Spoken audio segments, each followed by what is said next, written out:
Hello everyone, पुन्हा एकदा नवीन रेसिपीसह स्वागत आहे तुमचं राजेश्री ऑल इन वन चॅनलमध्ये। आज आपण बनवणार आहोत बटाट्याचे पराठे। चला तर मग बघूया। इथे मी 5 ते 6 बटाटे अर्धे असे कापून घेतले आहे। आता आपण ते मीठ टाकून उकडून घेऊया। बटाटे शिजताय तोपर्यंत आपण पराठ्यांसाठी पीठ मळून घेऊया। इथे मी अंदाजे 7 ते 8 पराठ्यांसाठी पीठ मळून घेणार आहे।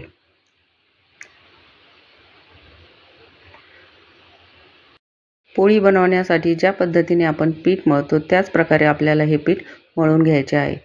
इथे मी थोडे थोडे पाणी यामध्ये ॲड करत हे पीठ मळून घेत आहे।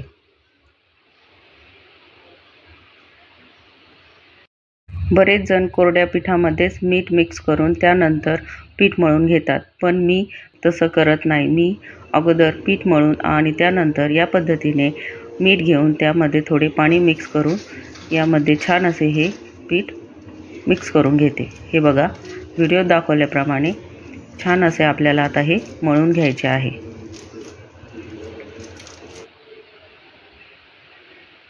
जेवढे पीठ आपण छान मळून घेऊ त्याचप्रमाणे आपले पराठे किंवा पोळी ही छान तयार होते। त्यामुळे मी नंतरच मीठ या पद्धतीने ॲड करून घेते आणि गरज वाटेल तेवढे पाणी त्यामध्ये ओतून आपल्याला हे पीठ छान असे मऊसूत मळून घ्यायचे आहे।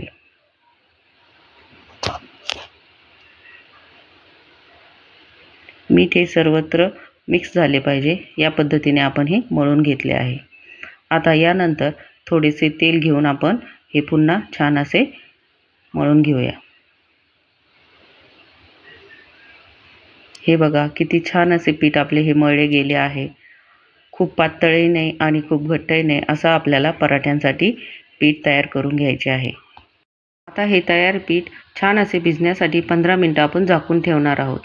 हे बघा, इथे आपले बटाटे हे छान असे शिजलेले आहे। आता आपण ते काढून घेऊया आणि थंड झाल्यानंतर त्याचे साल काढून घेऊया।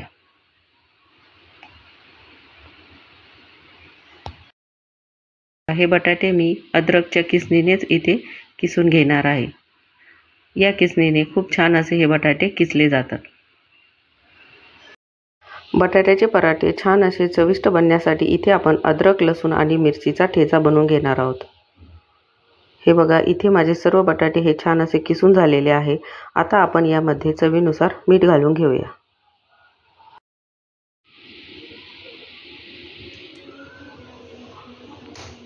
यानंतर तडका पॅनमध्ये आपण थोडेसे तेल ओतून घेऊया आणि त्यामध्ये हिंग, जिरे आणि मोहरी, यानंतर कढीपत्ता आणि त्यानंतर तयार केलेला लसूण, मिरची आणि अद्रकचा ठेचा यामध्ये घालून घेऊया आणि छान असा तो फ्राय करून घेऊया।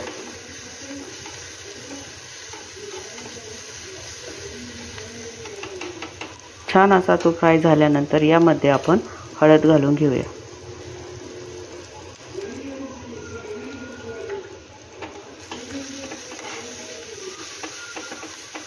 आता हे सर्व मिश्रण आपण या किसलेल्या बटाट्यांमध्ये ओतून घेऊया।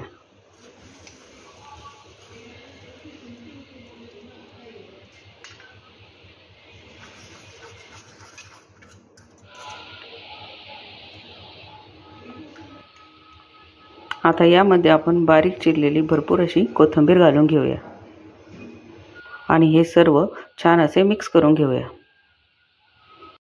यामध्ये मी कोणतेही गरम मसाले किंवा लाल मिरची पावडर मिक्स करणार नाही आहे, कारण की हिरवी मिरची आणि लसूण यामुळेच या पराठ्यांना खूप छान अशी चव येते। त्यामुळे अगदी सिंपल आणि सोपा असा हा पराठा आज आपण इथे बनवणार आहोत।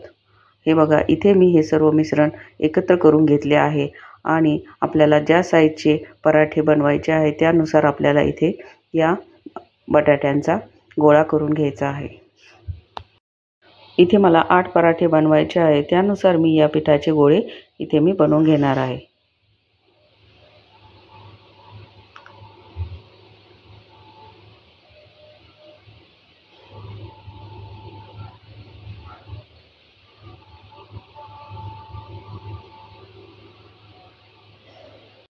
इथे आपले सर्व गोळे तयार करून झाले आहे। आता आपण पराठा तयार करण्यासाठी घेऊया।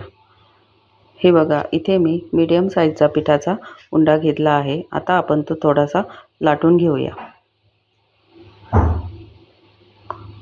आणि हा बटाट्याचा तयार केलेला गोळा यामध्ये पुरण ज्या पद्धतीने आपण भरून घेतो त्या पद्धतीने या पिठामध्ये घालून घेऊया।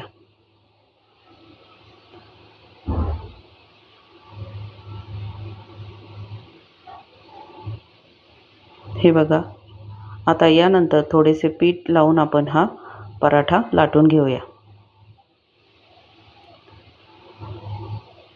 ज्या साईजचा तुम्हाला पराठा बनवायचा आहे त्यानुसार पिठाचा उंडा घेऊन आपण हा पराठा इथे बनवू शकतो।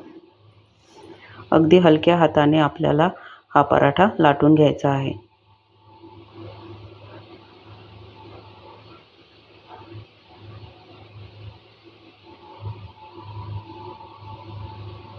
हे बघा, इथे आपला हा पराठा लाटून झाला आहे।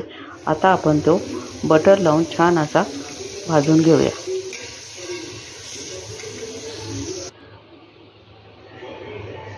पराठा हा भाजताना तुम्ही तूप किंवा बटरचा वापर करू शकता।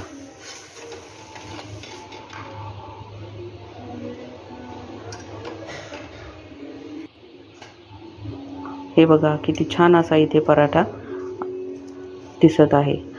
आता यामध्ये भरपूर असे बटर टाकून आपण हा छान असा भाजून घेऊया।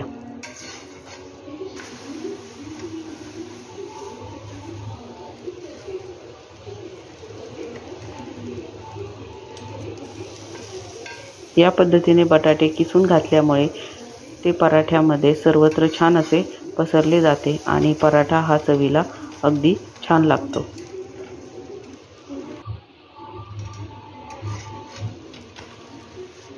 हे बघा, इथे मी छान असा खरपूस हा पराठा भाजून घेतला आहे।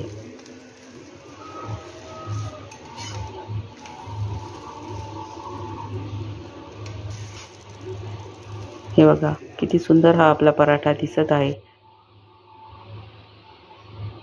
तुम्हाला जर माझी ही पराठ्याची रेसिपी आवडली असेल तर चॅनलला लाईक, शेअर आणि सबस्क्राईब करायला विसरू नका। माझा हा व्हिडिओ पूर्ण बघितल्याबद्दल तुमचे सर्वांचे मनापासून धन्यवाद।